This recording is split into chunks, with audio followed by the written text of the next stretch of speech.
A few months ago, I completely decluttered my life. I got rid of a ton of stuff, and everything looked great in my apartment. There was just a little bit of a problem. I was using my childhood room as a dumping grounds.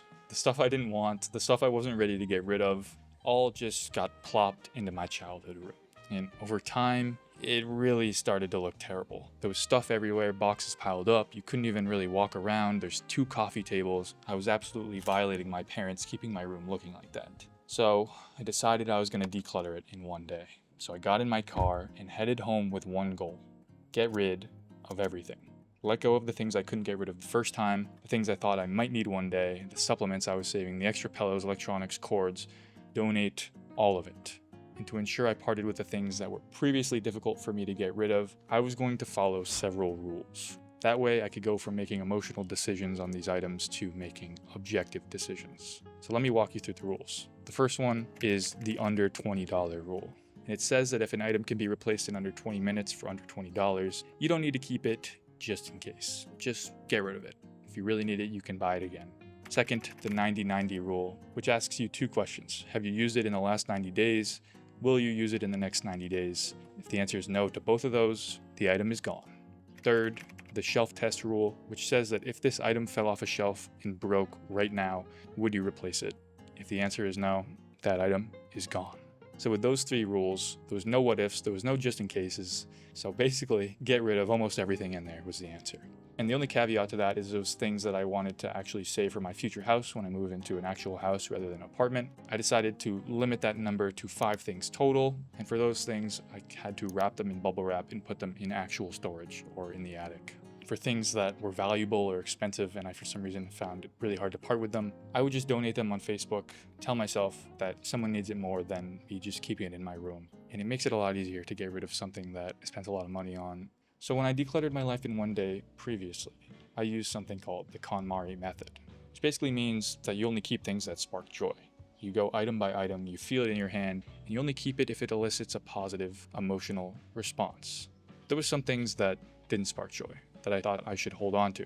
They might be necessities or something I may need in the future, like an extra humidifier or shelves or supplements I stopped using temporarily but might need again, or lotions or sentimental items that didn't really spark joy, but I wasn't really 100% ready to part with them.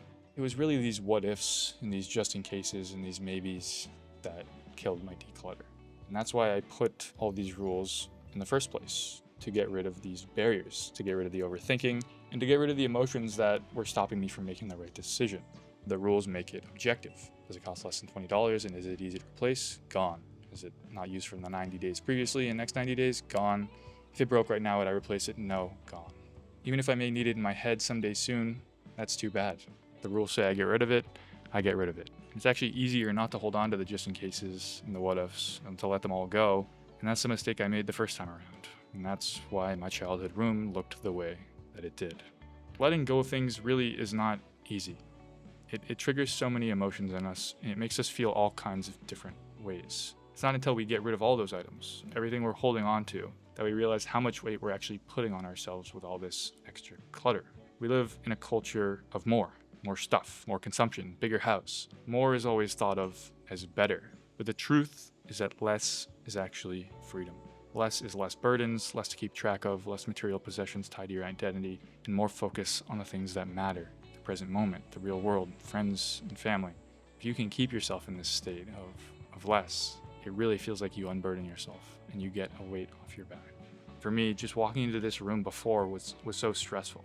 It reminded me of the things that I couldn't part with, all these tasks that I still had to do, all the stuff I forgot about. And yes, I've decluttered before, got rid of stuff, but I never really got the full, real weight off my back because I always had this backup option, a place to dump the stuff that I wasn't ready to get rid of fully.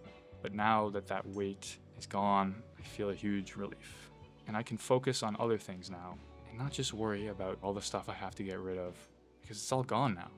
I have less, and I by no means have the perfect number of items. I still have a lot of work to do, but this is true progress. This is finally letting go of the things that I've been holding on to for so long, and it's a huge step in the right direction.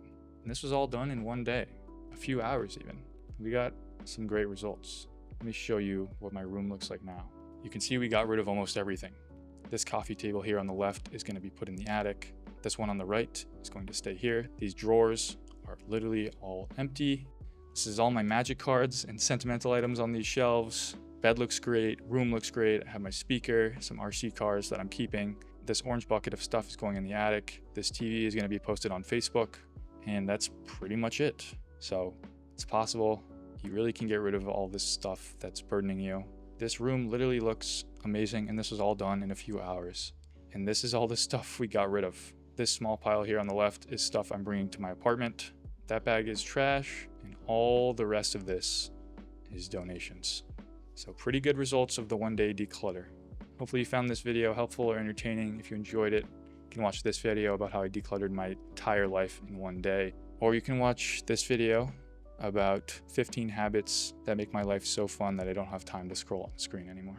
Thanks for watching. I'll see you in the next one, and peace.